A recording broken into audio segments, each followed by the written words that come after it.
Pufferfish is undoubtedly one of the most dangerous foods in Japan. In its natural environment, the fish employs a defense mechanism using a toxin called tetrodotoxin. When threatened, it puffs up and exposes spikes containing the toxin. Even after it's caught, the poison remains in its liver and gonads. While specially trained Japanese chefs can safely prepare it, any mishap or consumption of the poisonous parts can lead to paralysis, difficulty in breathing, numbness, and other severe symptoms. Fortunately, most poisonings and deaths occur when the fish is prepared by untrained chefs. In Japan, fugu, pufferfish, often takes centre stage due to its potential lethality. Despite strict regulations governing its preparation, only 20 to 44 people on average fall victim to fugu poisoning annually, resulting in 0 to 6 fatalities. However, there's a hidden danger in the background. Mochi, a traditional Japanese rice cake. Ironically, mochi claims a higher toll with an average of 15 to 20 deaths annually. Thus, while fugu garners attention for its danger, it's the unassuming mochi that quietly poses more insidious threat, which I'll explain a bit more later in the video. What is mochi? Mochi is a traditional Japanese food often made of steamed glutinous rice that is pounded into a paste and moulded into various shapes. Mochi is often synonymous with New Year's celebrations, as it's an ingredient in a soup commonly eaten as part of New Year's celebrations called ozoni. Mochi holds significance during New Year celebrations in that two round mochi, one placed on top of another, resembles a mirror called kagami. The kagami mochi is offered to the spirits of ancestors for the first 7 days of the new year. Also, because mochi is high in carbohydrates and provides energy and sustenance, it symbolises strength and stamina for the year ahead. Due to the chewy texture of mochi, mochi can also represent longevity and the ability to overcome challenges. Mochi can be considered both savoury and sweet depending on how it's served. In the sake of zoni, it would be considered savoury, but some people enjoy mochi by sprinkling sugar, soy sauce on kinako, roasted soybeans for a more dessert-like experience. There are numerous types of mochi available in Japan, and some with different fillings. Daifuku is a round mochi that can have various fillings, such as red or white bean paste, and sometimes there's even a matcha flavoured mochi. Many of you will have seen this next type of mochi on anime or Japanese movies.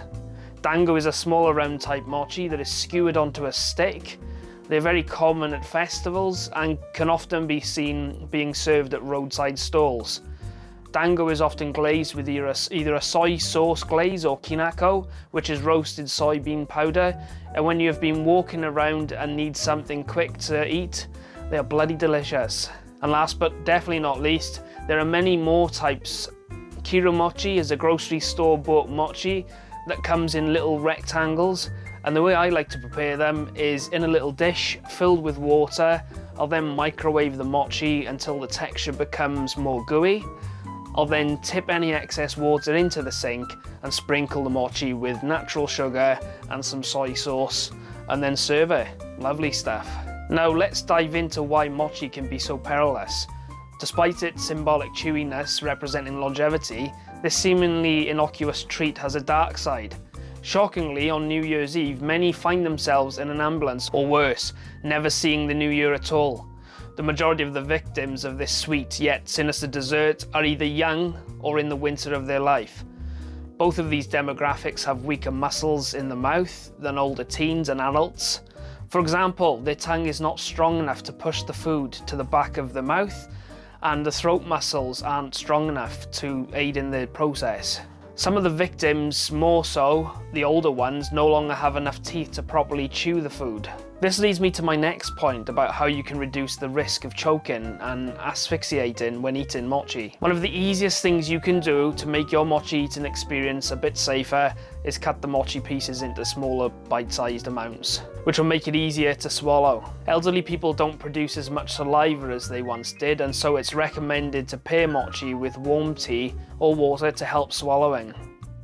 In 2021, Japan Today published an article about the potential that mochi consumption would be more dangerous that year, as many families were not allowed to visit one another, and so any older consumers would not have someone with them to supervise them, and on that basis would have no one to perform the Heimlich maneuver on them.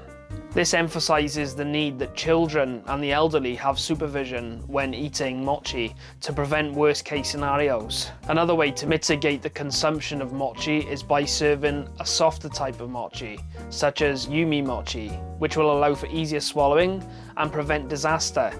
Another type would be mochi ice cream, such as yukimi, which is flavoured ice cream wrapped in a thin layer of mochi, and to be honest, it's bloody delicious.